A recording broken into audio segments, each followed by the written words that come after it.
પ્રધાનમંત્રી નરેન્દ્ર મોદી આજે કેરળમાં 3 અમૃત ભારત એક્સપ્રેસ ટ્રેન સહિત અનેક વિકાસ પરિયોજનાઓનો કરાવશે પ્રારંભ. તમિલનાડુમાં એનડીએના તમામ નેતાઓની ઉપસ્થિતિમાં કરશે જનસભા.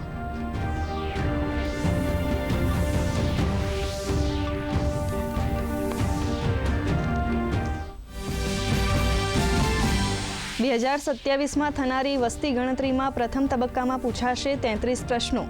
સરકારે જાહેર કર્યું પ્રશ્નોનું જાહેરનામું. 1 એપ્રિલથી શરૂ થશે પ્રથમ તબક્કો.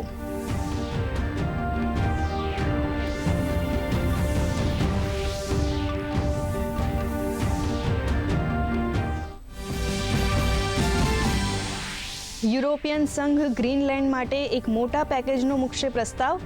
અમેરિકાએ આર્ટેપ દ્વીપના રક્ષણ માટે નાટો સાથે કામ કરવા માટે આપી સહમતિ.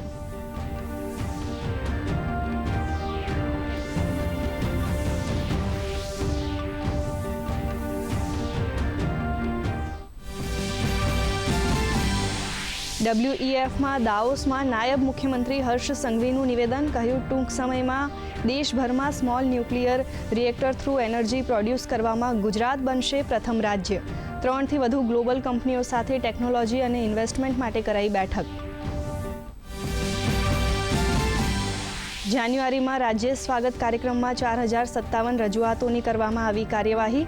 નાગરિકલક્ષી નિર્ણય લઈને સમસ્યાને ત્વરિત નિવારવા મુખ્યમંત્રીની જિલ્લાઓના વહીવટીતંત્રને સૂચના.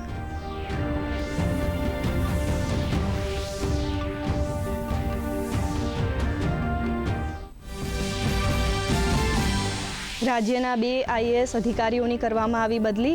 નાગરાજન બન્યા સુરતના નવા મ્યુનિસિપલ કમિશનર, તો શાલિની અગ્રવાલ બન્યા ગુજરાત ઉર્જા વિકાસ નિગમના મેનેજિંગ ડિરેક્ટર.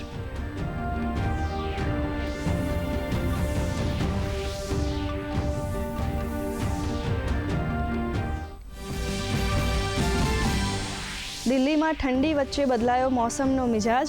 વહેલી સવારે કમોસમી વરસાદ, જ્યારે બીજી તરફ ઉત્તર ભારતમાં બરફવર્ષા, જેના પગલે તાપમાનનો પારો ગગડ્યો.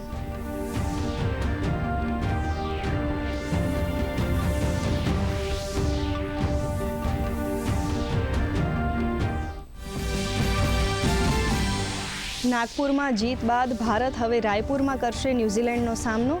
ટીમ ઇન્ડિયા 5 મેચની T20 શ્રેણીમાં 1-0થી આગળ. આજે સાંજે 7 વાગે નારાયણ સિંહ સ્ટેડિયમમાં રમાશે બીજી T20 મેચ.